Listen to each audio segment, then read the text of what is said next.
se prikradejo, da tvoj zobek pod blazino za darilo mi. Čarobna zvončnica. Vsi radi prepevajo, poslušati petja pa nočejo vsi, še posebej, če poješ tako slabo, kot je pela Zofka. Jaka, al že spiš, al že spiš, al ne slišiš zvona, al ne slišiš zvona, al ne slišiš... Pa še kdaj drugič, ljubica? Ampak, mami, saj veš, kako rada pojem. Ja, Zofka, seveda. Moj starjaka, al že... Samo nekdo lahko Zofki pomaga. Kraljica Elza, vladarica zobnih mišk.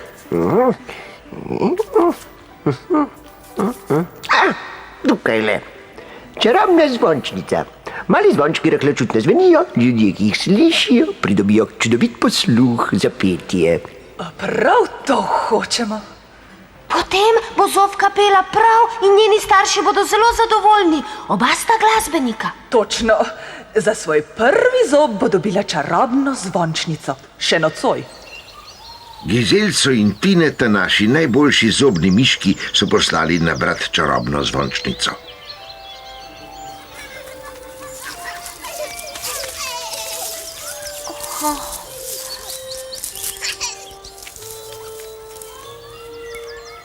Upam, da niso vseh potrgali.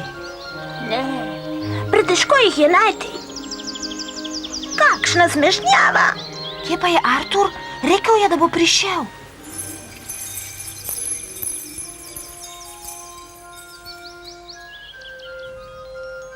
Pojma nimam, kje sta. Kmalu se bo zmračilo, ne bova je našla.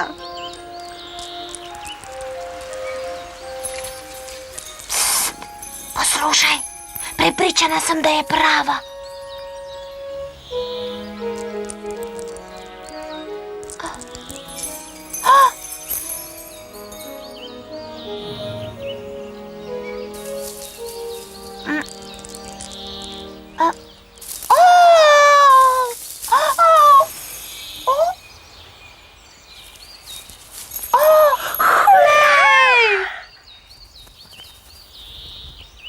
To je najbrž Artur. Ni on, to je Čuk. Čuk Jože si je mislil, da sta miški kot nalašč za večerjo. Artur, hitro! Aha, kaj pa je to?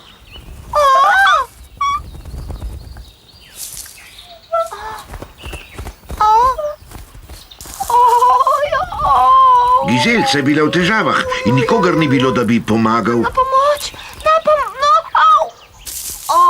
Ojej. Če imaš težave, pride Artur. Kaj bi pa ti rad?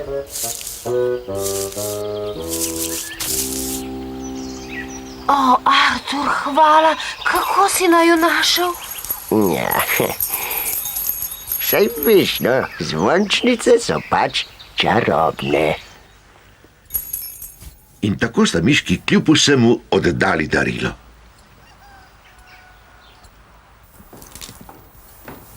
Mami, Ja? poglej, kaj mi je prinesla miška. Miška? Ne bodi smešna. Pa je. Mami, peti hočem? Ne. Kdaj drugič, ljubica? Dej no, mami, prosim. Moj starjaka, al že spiš, al ne slišiš zvona, bim bam bom. In Zofka je zapela kot angelček.